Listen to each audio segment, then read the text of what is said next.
Rok 1664. Rzeczpospolita jest zmęczona. Nie tylko wojną. Zmęczona krwią, zdradą, pożarami miast, zgliszczami dworów, pustymi skarbcami i pogrzebami. Tych, których już nikt nie liczy. Przez ziemię Korony i Litwy przetoczył się potop szwedzki. Na Ukrainie od lat płonie powstanie kozackie. Na wschodzie trwa wojna z Moskwą. Jedna z najdłuższych i najbardziej wyniszczających wojen w dziejach Rzeczypospolitej. Trwa od 1654 roku i dopiero za 3 lata zakończy się rozejmem w Andruszowie. Wojna polsko-rosyjska 1664-1667 była częścią wielkiego kryzysu państwa polsko-litewskiego, który przypadł na czas Jana Kazimierza. Król Jan Kazimierz próbował jeszcze raz odwrócić los. Wielka wyprawa na Moskwę miała przynieść przełom. Miała pokazać, że Rzeczpospolita wciąż potrafi dyktować warunki. Że mimo ran, mimo głodu, mimo chaosu jeszcze żyje. Ale zamiast triumfu przyszedł marsz przez śnieg, błoto i wyczerpanie. A potem odwrót.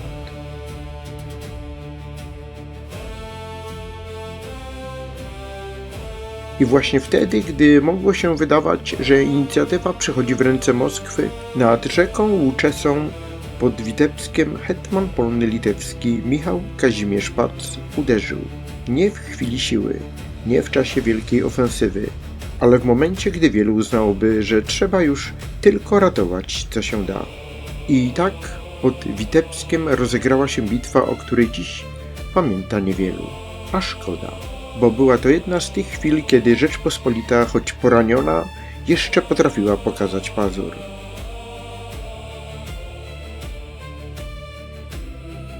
Cofnijmy się o dekadę do roku 1654. Moskwa wchodzi do wojny po stronie kozaków, a ziemie Wielkiego Księstwa Litewskiego zostają uderzone z potężną siłą.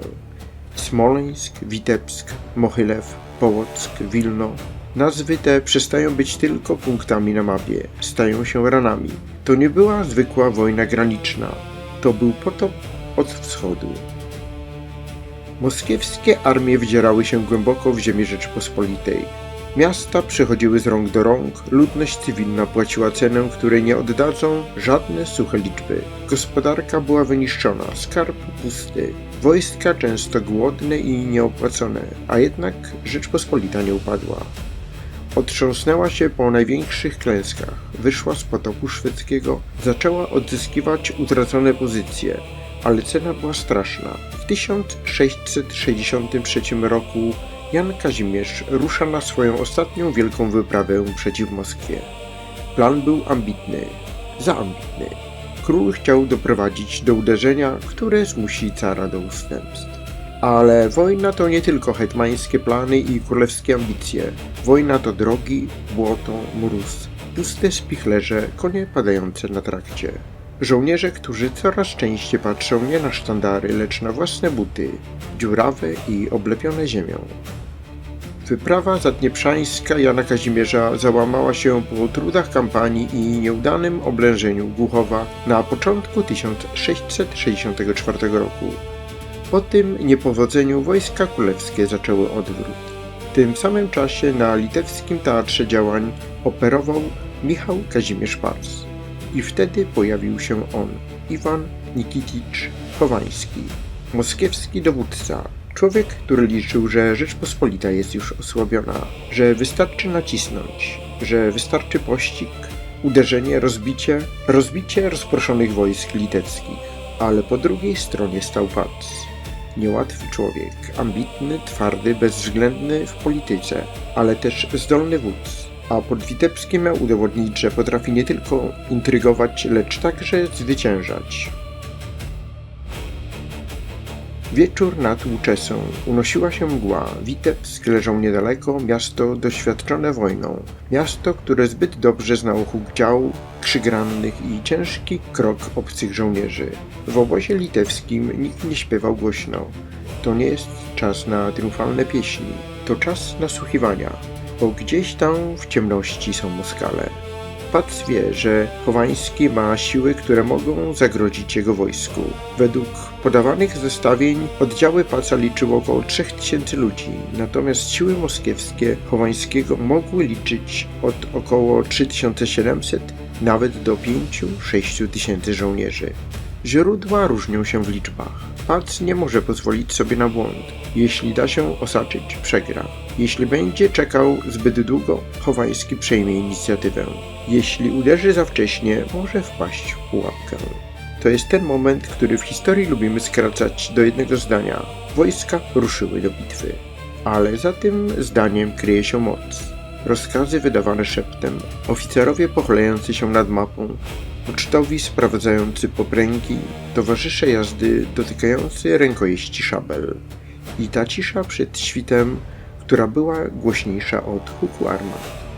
5 i 6 czerwca 1664 roku pod Witebskiem doszło do starcia. Nie była to bitwa wielkości Beresteczka, nie było tu dziesiątek tysięcy ludzi, nie było ogromnego teatru wojny, który od razu przechodzi do legendy. Ale właśnie takie bitwy bywają najbardziej dramatyczne, bo są szybkie, brutalne, decydujące. Chowański uderzył, moskiewska jazda ruszyła naprzód, licząc, że zmiecie litewskie oddziały z pola. W takich chwilach wszystko rozstrzyga się w minutach. Nie ma czasu na długie narady, nie ma czasu na poprawianie szyku. Koń wpada na konia, szabla uderza o szablę. Człowiek widzi przed sobą tylko twarz przeciwnika, błysk ostrza i parę z końskich nozdrzy. Moskiewski atak był groźny, ale miał jedną słabość. Nie otrzymał skutecznego wsparcia. Jazda wyszła naprzód, lecz piechota nie zdołała odpowiednio jej wesprzeć. To stworzyło lukę, a na wojnie luka jest pęknięciem w lodzie.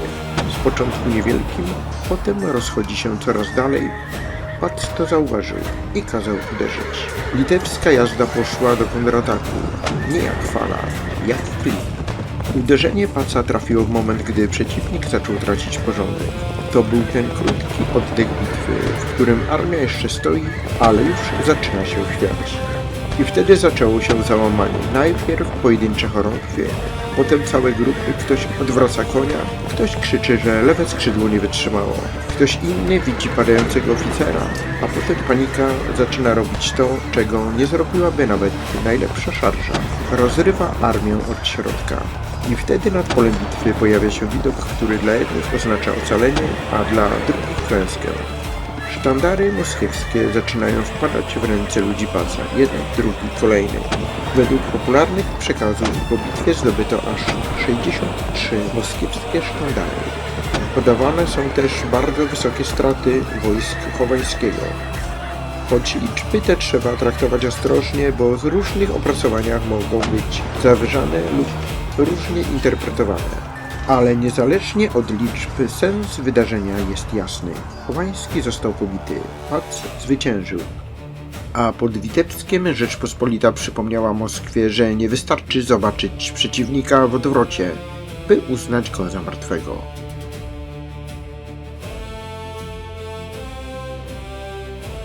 Michał Kazimierz Pac nie był postacią prostą. W historii często zapamiętano go jako magnata ambitnego, dumnego, czasem bezwzględnego. Człowieka uwikłanego w wielką politykę litewską, przeciwnika innych potężnych rodów. Gracza, który potrafił walczyć nie tylko szablą, ale i wpływami.